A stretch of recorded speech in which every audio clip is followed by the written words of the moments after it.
successfully bid for funding from the DLE Short Breaks Innovation Programme in its first year. The funding has enabled us to develop for children and young people aged 12 and above with autism, social, emotional, mental health needs and behaviours that challenge. This has included working with groups of young people with autism to develop their independent living skills, enabling special schools to develop an after-school offer which has allowed children and young people to engage in social activities and develop their social skills in a supportive and familiar environment with trusted adults. Working with individual children and young people, many of whom were particularly badly affected by the COVID pandemic and its lockdowns, to make positive steps to re-engage with education or employment, and work with our short breaks providers to extend their offer of support. Full details are given on the journal page 10 and 11. So we have now had the opportunity to bid for further funding in year 2 in order to continue this work and further develop an offer for families. Through further consultation with parents, carers, children and young people, we have established that there is a need for opportunities for families with a child or young person with special educational needs to spend fun time together, enjoy family activities which benefit relationships, particularly between children and young people with SEND and their non-SEND siblings. So it's for this reason I'm asking Cabinet to agree option 1, which is the preferred option, so that we can continue helping all our young people with SEND ministry. Thank you. Thank you, Margaret. Joe. Thank you, Lee. Thank you, Margaret. I welcome this report. It's great that Wakefield has been one of 7 authorities to receive this funding. What I'm particularly impressed and excited about is the opportunity to extend this provision to 18 to 25-year-olds. We know that young adults sometimes have a gap in provision in terms of respite and short breaks, so both of us will keep more young adults in education and allow them to get on with thriving life. So I really welcome this provision. Thank you. It is a good point about the 18 to 25 society. Sometimes think that in some not here, I used to talk about in some areas that it is that difficult for children going up temperature. Anyone else? Okay. Can we agree with the report? Thank you, Margaret. Yeah, thank you, Chair. This report the purpose of this report is to gain approval, quite bizarrely, to accept a grant to continue the work we're doing around alcohol and drug addictions. The indicative amount is embargoed at the moment. Hopefully we'll know before too long. The options are outlined on page 7, and Cabinet are asked to agree to accept the grant when we actually know how much it is. Okay, it's always nice to accept money, isn't it? Absolutely. Anybody want to comment? Are you all happy with the report? Okay, thank you, Gloria. Yep. And the next one. Yeah, thank you again. The purpose of this report is to provide information to enable Cabinet to make a decision relating to the procurement of the Handy Person Service. In July 22, Together Housing will be delivering the service. In recent years advised that they could not continue. Since July, HSR Property Services did step in to continue the service until the end of May this year. The Handy Person Service is key to help people remain independent in their own homes by installing aids and adaptations. This helps reduce incidents of falls and subsequent admissions to hospitals. Referrals to the service are via Social Care Direct, and last year there were over 3,000 such referrals.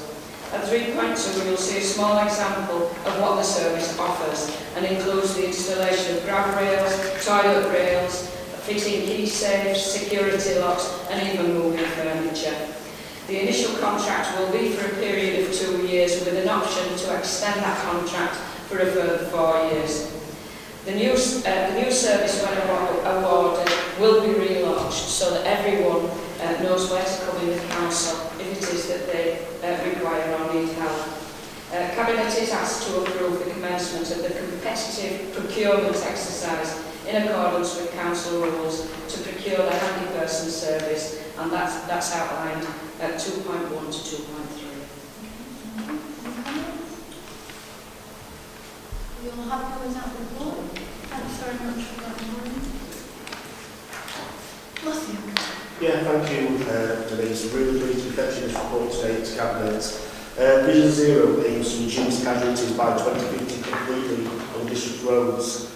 I think all of us as local members have all worked with our communities on road schemes that don't really hit the bar for reductions. It's never set comfortable with me that you'll take into consideration the amount of serious fatalities that are taking place, and that's all that completely changed now. That bar has been really reduced, speed can be taken into consideration. So the new report we'll see coming out on our traffic calming schemes across the district will be completely different to what's been in the past. I think all of us have now long-standing issues on some of our streets, and you can see the report come forward in the capital report, some of them will be taken up now. So I'm really pleased to fetch this report. I think it's going to make a massive change to the Wakefield district and to West Yorkshire. Working with our partners in the police, we aim to reduce casualties, one is far too many, and that's reduced to zero by 2050. So I'm going to report and let me adopt Vision Zero.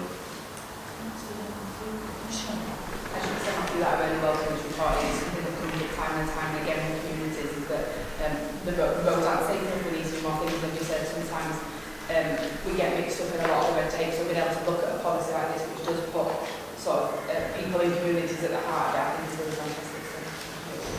I think as well, we're not seeing the end of my personal opinion, we're not seeing the end of the dominance of the motor cars. We're seeing the new highway codes completely change now. It's more about pedestrians, more about people walking, more about active travel buses, people on buses. It's completely changed now with public transport and our roads. So yeah, I think it's a really piece of work.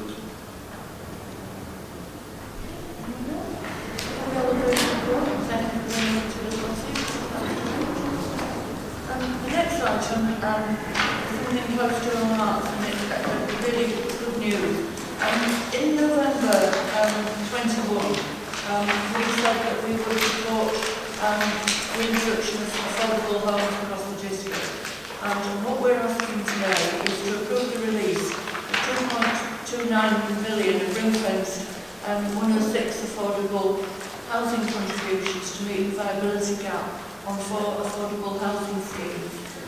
These are at Windcourt View, Hampcroft, 19 affordable rented bungalows, Warren House, Pontefract, 23 houses, Chantry House, Wakefield, 50 homes, subject to planning. Subject to planning approval, and then the former Castleford Bath site at Castleford, 69 homes, subject to planning approval. The proposals would be supported by a positive and visible contribution strategy to promote the Council's commitment to affordable housing. So it's really good news, and I hope that colleagues will support this report. Any comments? Michael? Yeah, just to say really welcome the report. I think building affordable homes is top of, or very near the top of our priority list in the district. There's so many people who I hear from every single week who are waiting for homes, who are sleeping on couches, who need a bungalow seem to be really in need as well for a lot of people. So I think anything that we're doing to address this issue and to provide more homes is absolutely fantastic, and I really welcome the report. I think Michael's going to say it all. I'm just so pleased we're doing this, the affordable homes. It's something we're in desperate need of. When we think there's only 20,000 people on the WH's waiting list, it's just so much needed. Michael's right. The one thing is more elderly accommodation bungalows.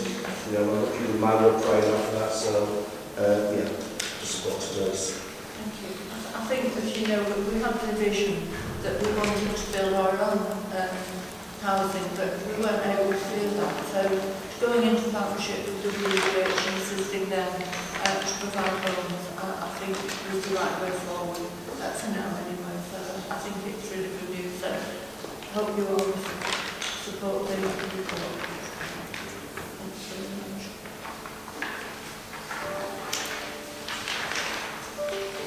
And the next item is the multiple adult numeracy programme. Again, this is accepting funding from seek approval to accept the grant funding from West Yorkshire Combined Authority to capacity building in the 3-year programme. Can anybody support this or any comment? Yeah, I just want to make a comment. I mean, I thought this across, and I particularly like the on-page, agenda page 255 reference to giving parents the ability to assist their young children, because I think in a lot of ourselves it's important for parents, you know that, so parents actually can educate their children and help them as well. So yeah, it's not just the adults' benefits, it would be the children as well.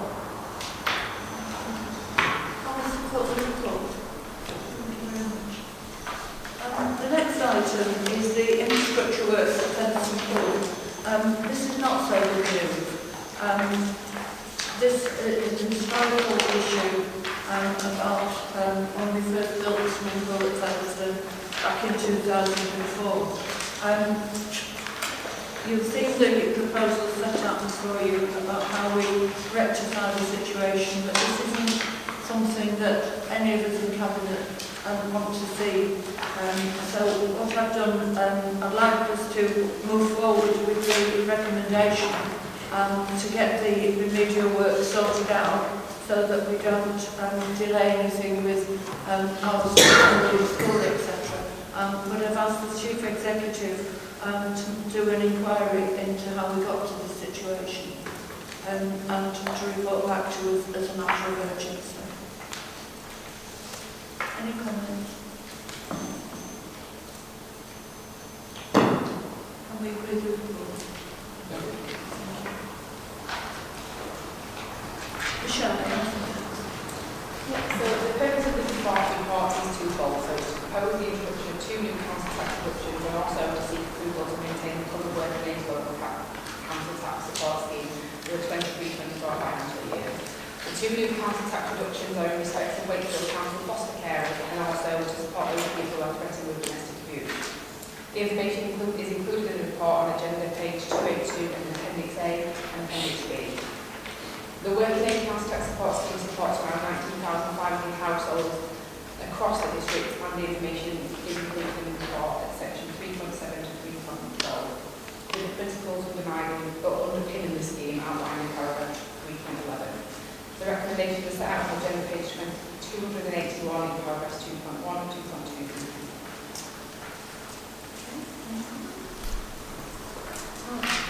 Just like to thank Michelle for the report, and also to comment that I'm pleased that the cost care is going to receive a 70% discount. They're very important for the children's services in the district, and it's great to see the way to do this.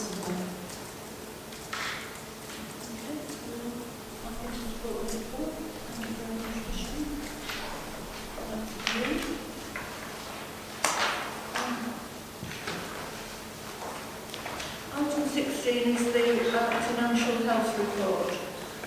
The purpose of this report is to inform Cabinet of the financial health of the authority and the context of the current financial climate. Most of it is set out as self-explanatory, and the recommendations are at 2.1. Any comments? Can we agree with the report?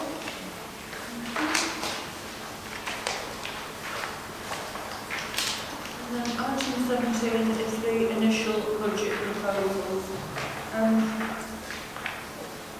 The purpose of this report, which can be found on pages 323, sets out the initial budget proposal for 2023-24 financial year. The report outlines some potential changes to cost, income and funding, as well as council tax and business rates income. Members will be aware that the current financial environment is extremely challenging, and the report highlights a budget challenge for the next financial year of almost 25 million, due mainly to inflation, rising costs and increasing demand for council services, particularly adult social care and children's services. This is the 5th year that we have a one-year settlement. We keep lobbying the government to give us more space to have a 2 or 3 year settlement, but it's always kick it down the road for 1 more year, which doesn't help us, and it makes it really difficult for the council to plan each year. But with that, I move for the report. Any comments? Jack? Thank you, Lydia. Just to thank officers as well for pulling the budget together. It's been a very difficult financial situation. As you said, I think we've done the best in a bad situation. The government is still continuing to unfund local authorities to try and protect the vulnerable in the face of quite significant cuts. We know the cost of projects are going up because of inflation and raw materials, but I think this council is still delivering value for money for the taxpayer and doing the best we can to protect people in trying times. So I fully support the budget. Okay, obviously it'll go out to consultation now. It's been to scrutiny, and it will go out to consultation with the public, other political parties, and then we shall have the budget meeting in a few weeks' time. So yes, I'd like to thank officers. It has been a tough time, but I think we've all worked extremely well together, all departments pulling together to deliver this budget, which has not been easy for anyone. We've had to make decisions that we didn't want to make, but we'll see what the public think of it. So with that, can I move the report? Sorry.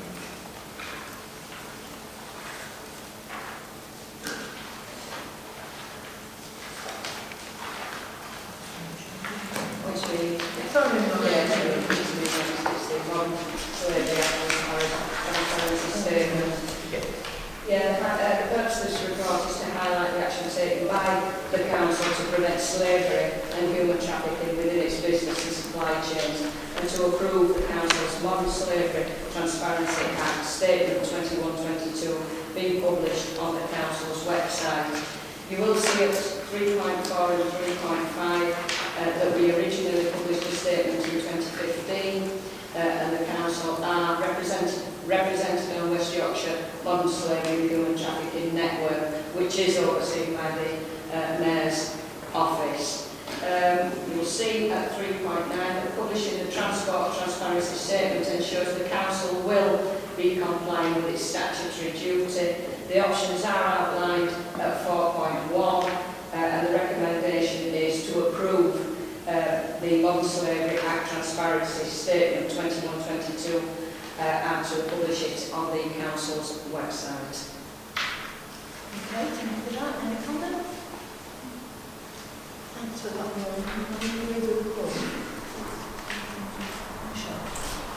This report is for approval of a new legal fee, and new legal fees must be approved by Cabinet. So the fee relates to the new form of affordable housing, which is the first home scheme. This type of affordable housing is still in its pilot phase, and we're proposing a fee structure which passes those costs on to passes the cost of any future work to support first home to the developer rather than to first home buyers. The fee will be flexible in review in the event that we need to use it to ensure full